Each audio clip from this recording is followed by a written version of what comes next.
मौसम के अनुकूल कृषि का, ये हम लोग बहुत दिनों से कहते रहे लोगों को, और अब कम से कम ये काम प्रारंभ हुआ है। इसके लिए हमने कहा था कि भाई ये 16 में ही जा करके हमने देख करके कहा था, इसके लिए बिल्कुल यहाँ पर एक कैंपेन का चलना चाहिए और एक अनुसंधान का होना चाहिए और लोगों को इसके लिए प्रेरित करना चाहिए।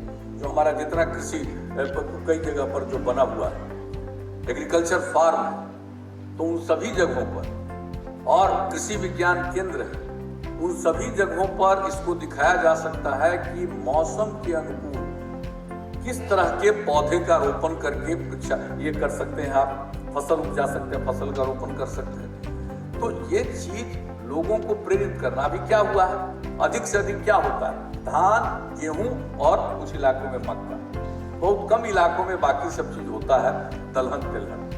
लेकिन और पौधे का कुछ इलाकों में तो होता है, बेगूसराय वगैरह में तो होता है, लेकिन बहुत सारे जगहों पर नहीं होता। सब्जी की खेती भी होती है कई जगहों पर, तो ये सब तो हो रहा है। लेकिन जो मौसम के अनुकूल कौन सा पौधा सुटेबल, अब लोग वेट करते रहते हैं, इंतजार करते रहते हैं। तो अब धान की जगह पर कुछ और हो सकता है, कम पानी है, कम वर्षा है, वैसी स्थिति में तो इसके लिए काम शुरू हो रहा है और उसमें मौसम अनुकूल कृषि और इसके लिए क्रॉप साइकिल, फसल चक्र, कौन कौन फसल आप लगाइएगा, किस महीने में, 3 महीने 4 महीने में एक फसल, उसके अलावा और कौन फसल, और कम से कम 3 फसल तो हम लोग लगा ही सकते हैं। तो उस फसल चक्र के लिए भी काम करना और फसल चक्र के लिए लोगों को प्रेरित करना, 8 जगह इसके बारे में काम करके लोगों को दिखलाया जाएगा ताकि लोग प्रेरित हों और ये उसके हिसाब से हो। तो यह भी हम लोगों के जल जीवन हरियाली